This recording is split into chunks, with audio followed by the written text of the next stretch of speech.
Before you say you're in charge of your feelings, think again. Most of us are. Slaves to our emotions and responding quickly to every slight and wrong.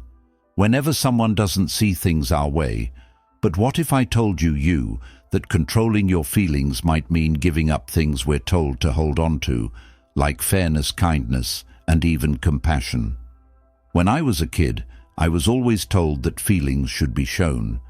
People thought that holding their feelings in was bad for them, but the more I leaned into emotional, as I let go of control and practiced strategic detachment, I felt less stressed, angry, and irritated.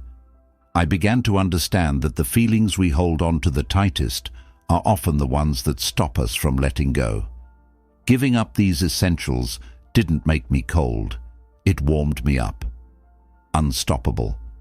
Today, I'm going to talk about some controversial Stoic methods that go against everything you think you know.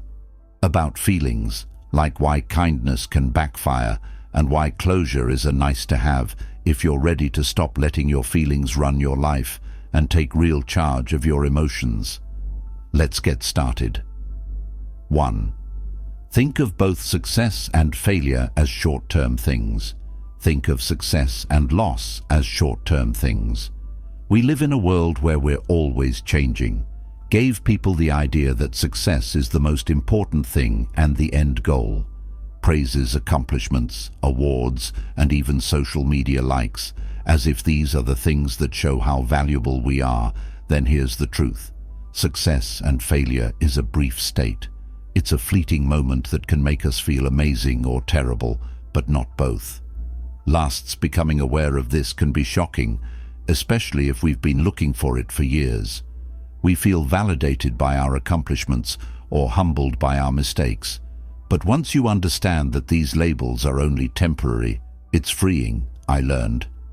I remember one of my biggest career wins being because of this. Working hard for it, giving up time, energy, and even relationships. When I finally did it, I felt a rush of happiness and satisfaction, almost like, now that I was here, I felt excited for a short time. But after a few weeks, I felt that old itch. To go after the next thing, to show myself all over again what I thought would bring long-lasting happiness.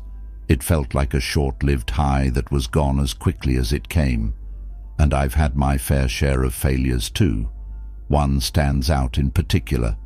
I put everything I had into a project I was sure would make my life better, open doors, and give me I felt like I earned credit. But it didn't work out. It was embarrassing to fail. For weeks, I felt like that one event summed up everything about who I am. So I let it define me. I felt like I was wearing the word failure like a badge, but over time I realized it didn't matter that I failed, because the world and I had moved on. Someone else besides me, and it definitely didn't find me. Here's the greater lesson. In a way, both success and failure are illusions. They're just short-lived parts of our lives. Journey when we put all of our value on one success or let one failure define us. The point is that life is bigger than our best highs, so kill us. Worst times, you're not a success just because you're winning today. You're not a loser just because you lost today. Real happiness comes when we letting go of the need to label ourselves based on these short-term results and starting to value every event has something to teach us about how to learn and grow. This is what gives life value, not the name at the end of it. Realizing this doesn't mean you won't feel happy or sad when things go well or badly, but it does mean you won't let those feelings run away with you. Either way, you'll keep going and enjoy each moment for what it is. Making 2 stops is just a step along the way, not the end goal. Reasons for emotional outbursts. One way people give up their power is by giving reasons for emotional outbursts. Second, stop giving reasons for your emotional outbursts. We say things like, "I'm just a passionate person," or "It's not their fault that they lose their cool sometimes." But here's the hard truth. Being honest or passionate aren't a sign of a lack of control. Justifying these times only makes it seem like it's okay to let our guard down. If our feelings get the best of us, they can spill over and hurt the people around us. To be honest, these reasons are usually just ways to avoid taking responsibility for our acts. I remember a time when I let my fear get the best of me, and then smallest things would make me snap at my family, exaggerate with my friends, and try to. After the fact, I'd say I'm under a lot of stress, or I just need to let it go. Out. I even thought people would accept it because I was being honest. But not long after, I realized that these tantrums were hurting the people I cared about and making in partnerships, my friends avoided me, and my family was careful around me because they didn't know when I'd lose it. I couldn't ignore how bad it was for me to be alone, and the real solution came when I stopped. I began to understand that my responses were caused by my excuses and by dealing with the real causes of them. My tantrums weren't signs of emotion or honesty. They were signs that I was having a hard time dealing with my stress. Fears. I learned that real self-control isn't holding your feelings inside, it's letting them out. You can say, yes, I'm feeling this, but without having them rule you. Don't have to do anything about it right now. The greater lesson is that we need to take responsibility for our minds. When we respond, we show that we are strong. It's not about hiding how we feel, but being able to reply instead of react by giving up the habit of making excuses. Not only earn respect from other people, but also respect ourselves. We start to trust ourselves more because we know we can control our actions even when we're feeling angry or upset. That self-trust is strong. It gives you a peace that no amount of upset venting can take away. Ever could. So the next time you feel like you're about to lose it, take a moment to remember yourself. That real power is restraint. It's smart to hold back and choose a reaction instead of letting things happen. Things get out of hand when the world tells us to just let it out. It takes a lot of guts to stay calm under pressure. Self-control means that you don't have to explain your actions to other people or to yourself. You're in charge. That's what makes you think people will let you down. 3. Think that people will let you down. You should know that it's an uncomfortable and maybe even pessimistic point of view. There will be times when people let you down, but this isn't about not trusting people or becoming worn out. It's about keeping yourself safe from the weight of high expectations. Expectations. We are taught to be loyal, honest, and helpful to each other. Some people feel betrayed when someone doesn't live up to their standards, but people are flawed and have flaws. If you accept that people have their own needs, problems, and limits, will let you down sometimes, but you're much less likely to feel crushed when it does. Things that happen. I learned this lesson the hard way years ago. I trust completely they were a close friend and had been there for me when things were worst. When I was having another bad time, I thought they'd be there again, but they weren't. They had their own lives and problems, and when they couldn't help me the way I thought they would, I felt let down. When I felt deceived, I thought about how they could do this to me. It hurt. But over time I realized that part of the trouble was my own assumptions. I thought they'd always. I learned a lot about what to expect from people when they put my needs first. Lesson about being emotionally strong. Letting go of the idea that people will never live up to our dreams. Lets us. Don't try to change them or make them perfect. Just enjoy them for who they are. It's funny how things work out when you stop expecting other people to meet all your needs. They're easier to see now, their unique traits, small acts of kindness, and the work they put into it. Give them a break from expectations they can't meet, and you'll free yourself as well. Let down your guard. This isn't about dropping your standards.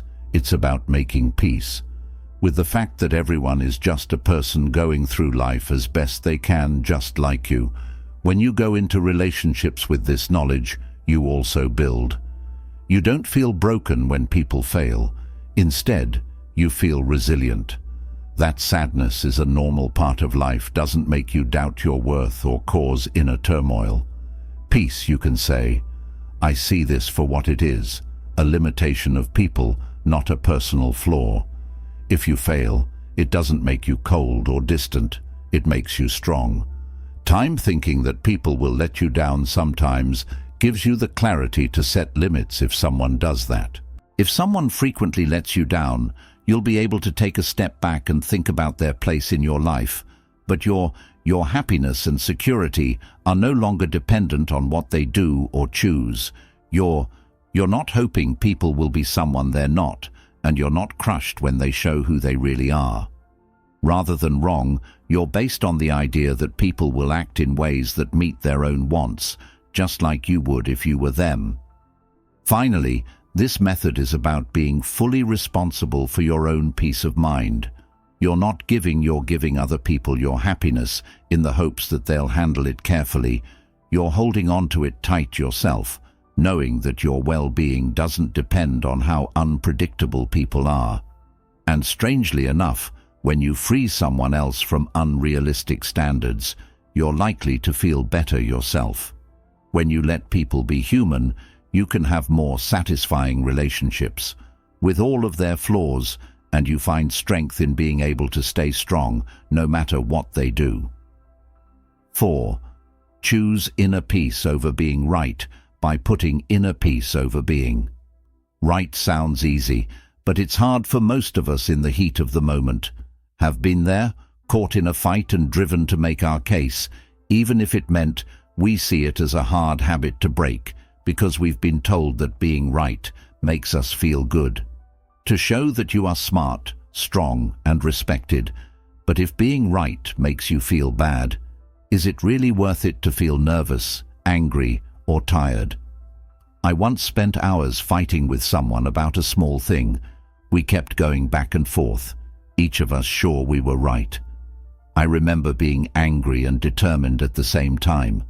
I was determined to win the fight, but when it was over, I felt tired and empty, like I had lost more than just the fight. I felt like every win had a bad taste, and it was clear that my peace of mind had been lost. Since then, I've tried a new method. When I'm in a fight, I ask myself, should you bother me to show that I'm right?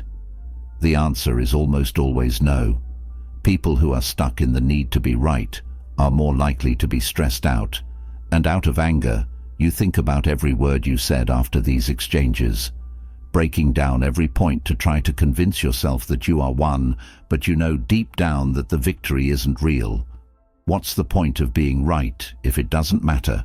You're restless and upset about things you can't change, putting inner peace last.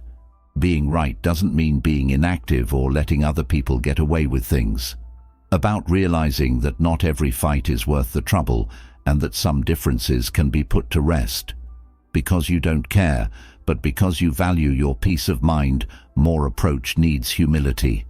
You have to be able to say, I know my truth, and I don't need anyone else to confirm it for me. It's about feeling safe enough.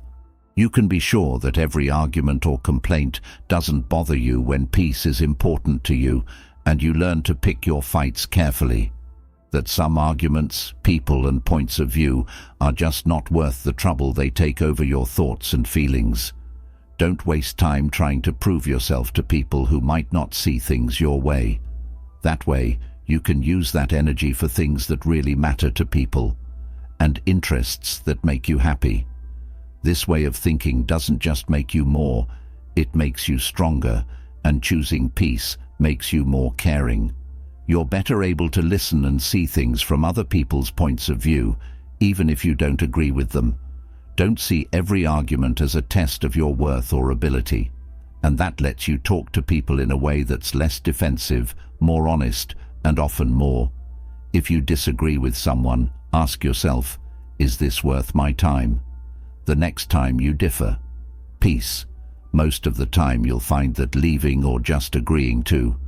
It's better to disagree, and as you let go of the need to be right all the time situation, you'll start to feel a sense of lightness and calmness that is stronger than any case. If you ever could, you'll understand that winning the fight doesn't bring peace. Rising above it does. 5. Put off your response. Reaction. When feelings get high, our first instinct is to move right away. When we want to protect ourselves, strike out, or make a point, our first thought is led by sadness or anger, and we often say, "in the heat of the moment," or do things we later regret. Slowing your response by taking a breath is a good way to do this. Taking a step back and letting the first wave of feeling pass it's like putting a pause button in your mind that lets you choose how to react instead of being told by an impulse. This isn't easy because our feelings are strong and push us. We want to act right away, but taking a moment to think gives you time to do so. This lets you think about what's really going on, and will your reply help, or will it make things worse by making you wait? Giving yourself the chance to think about more than just how you feel right now. I had to learn this lesson over and over again before it really clicked. A habit of reacting right away whenever I felt pushed and someone said something negative or unkind. I thought I'd defend myself or say something sharp back without giving it much thought. Would stand up for myself, but it usually led to fights, miscommunications, and a lasting sense of sorrow. Every time I acted, I felt worse right away, not because of what they said, but because I not give myself a chance to answer carefully. One day, after a very heated argument, I chose to do something different. The next time I kept quiet and let the other person finish, because I could feel my feelings rising. Took a few deep breaths and gave myself a moment of peace. When I replied that the chat was calm, controlled, and shockingly useful. Didn't get worse, and for once I felt calm as I left. That pause had helped me understand how to react without anger or rage holding you up. Reaction isn't about hiding how you feel or acting like you don't care. It's about realizing that your instant thoughts may not always show you the best thing to do.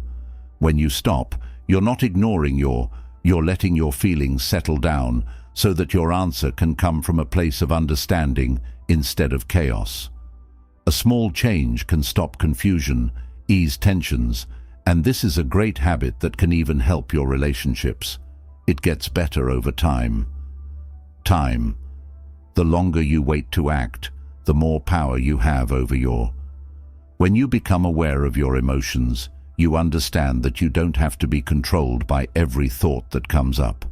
You can choose how to react, and you can keep your honor and peace of mind even when things get tough. This doesn't mean you never stand up for yourself.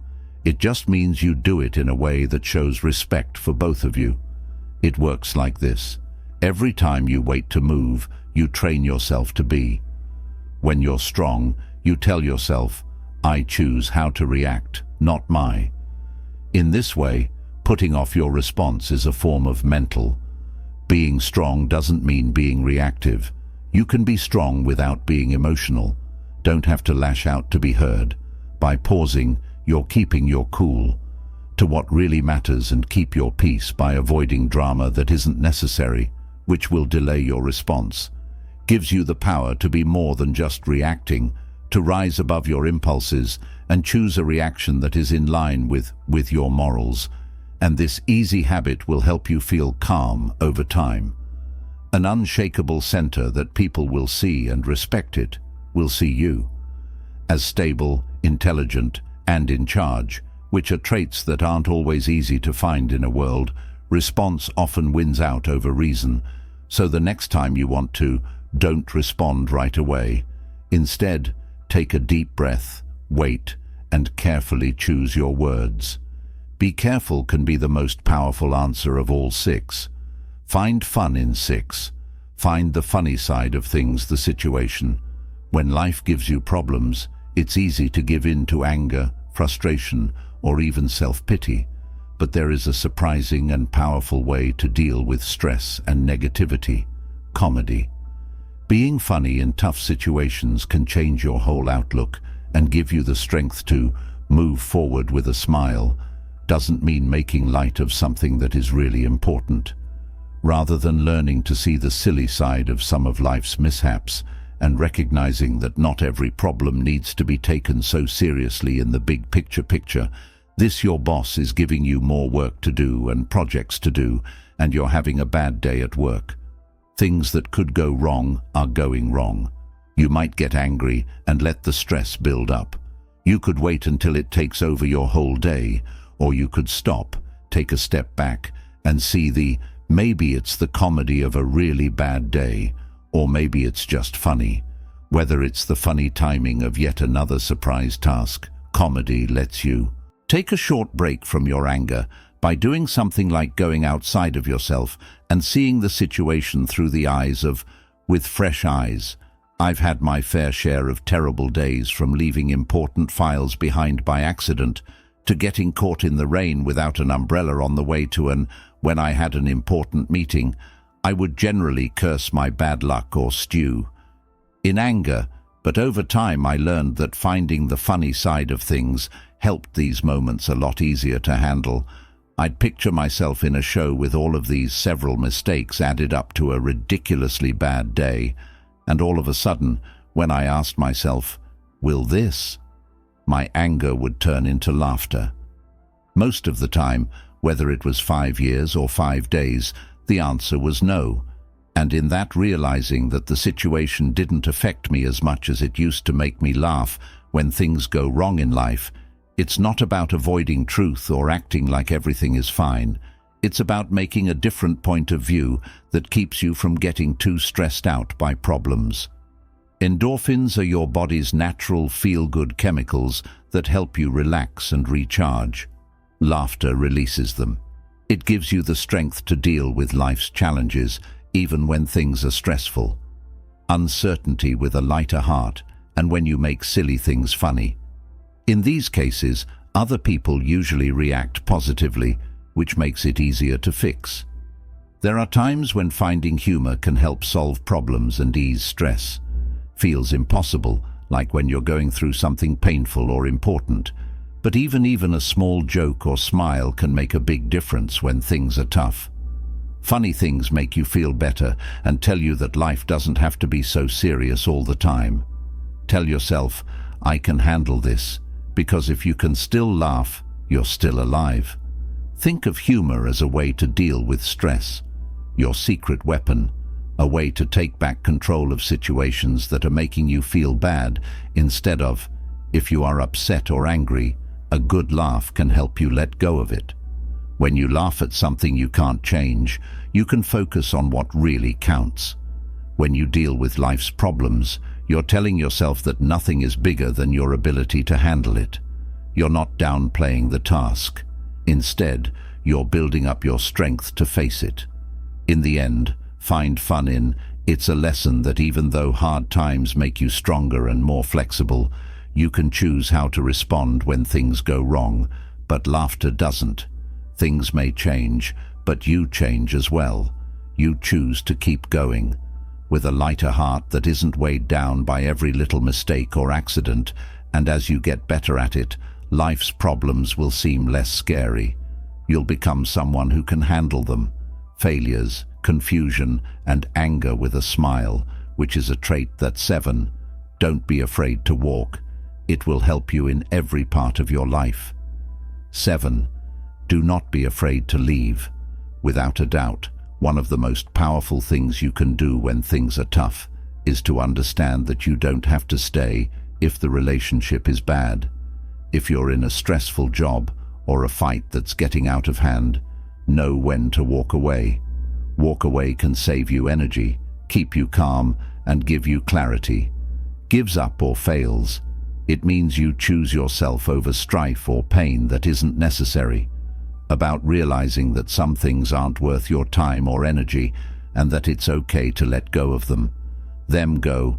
A lot of us feel like we have to stick it out no matter what. We're told to never give up, to be strong through hard times, and to be afraid that quitting would make us weak. People who want to quit, but this way of thinking can keep us stuck in bad cycles. Being able to tell when something isn't helping you and having the guts to take a step back or just walk away is often the most respectful thing to do when your worth and energy aren't being acknowledged. I once stayed at a job that I was mentally and emotionally drained because my workplace was toxic and every day felt like a fight just to get through it. At first, I wanted to keep going because I thought things might get better. I thought things would get better, or that quitting would make it look like I couldn't handle it. But over time, I finally understood that staying wasn't making me stronger. It was weakening me. I made the hardest and freeing choice of my life when I walked away. Hitting the pavement didn't make I was weak, but it made me stronger because I chose to respect myself again. The truth is that we often stay in settings that drain us because we're afraid of what might happen, what other people might think, fear of change, or fear that we're failing in some way. It's not noble to stay in bad situations when we know we should leave. If you're stuck in a job, relationship, or fight that. If someone consistently takes your energy or puts your health at risk, leaving them may be the best thing to do. To forgive yourself and move on, you need to know that leaving doesn't mean. Usually, it means you're giving up duty or getting away from trouble. You can choose to take care of your health and focus on things where you can really make a difference by giving up things and people that don't help you, you make room in your life for things and people that do.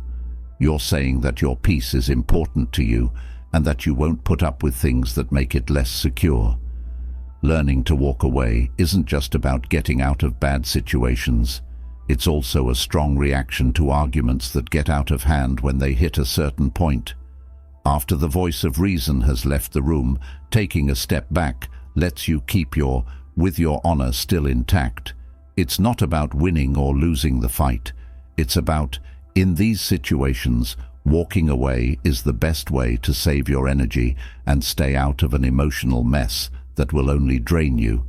It's a strong statement of control that shows you're not controlled not by pride or emotions, but by a greater sense of what's important. Going away needs. It takes bravery and self-respect, trust in yourself, and the idea that you deserve more than a tough situation or a bad place to be. By leaving, you're picking a road that suits your values and health, and even if it seems scary or unclear at first, every step you take will help you reach your goal. Getting away from negative people and things is a step toward a happier life. A warning that sometimes the best way to deal with something is to stay away from it. The best thing to do in tough scenarios is to just walk away. When you walk away, you're letting go. When you let go of things that aren't helping you, you find freedom. By giving up on obstacles, you're focusing your energy on things that really count. Don't be afraid to leave when your safety, peace of mind, and well-being are at risk. Sometimes being able to say enough is the strongest thing a person can do, and making the choice to put your heart and mind safety above all else. Ending managing your feelings, especially when things are going badly, is something you do every day. An ups and downs journey, but every choice you make to stay grounded, to respond carefully, and put your inner peace ahead of short-term pleasure, is a big step forward. It's not about hiding your thoughts or acting like you don't mean what you say. You'll find strength in being able to control your feelings instead of having them control you. That others can feel a quiet, unwavering calm that comes from each of these steps, from knowing you're in charge of your own mind. Finding fun in a tough situation or leaving a situation that drains you is all about making the choice to be yourself. Think about what your life could be like if you had peace, growth, and happiness. People might put you to the test if you were this in charge and dealt with every problem calmly instead of causing chaos. Things that happen to you will test your patience, and failures will keep happening. Come your way. But if you follow these rules, you won't be thrown around you'll be able to handle the feelings that come up in the present instead. You need to be able to focus on what's important to you. This road won't be easy, but it's worth it. You'll make mistakes and have days when you act quickly. You may feel guilt sometimes, but that's okay, because you can choose again tomorrow. Once more to face problems with calm and clarity. Adopting this way of doing things to managing your feelings isn't about being perfect. It's about getting stronger.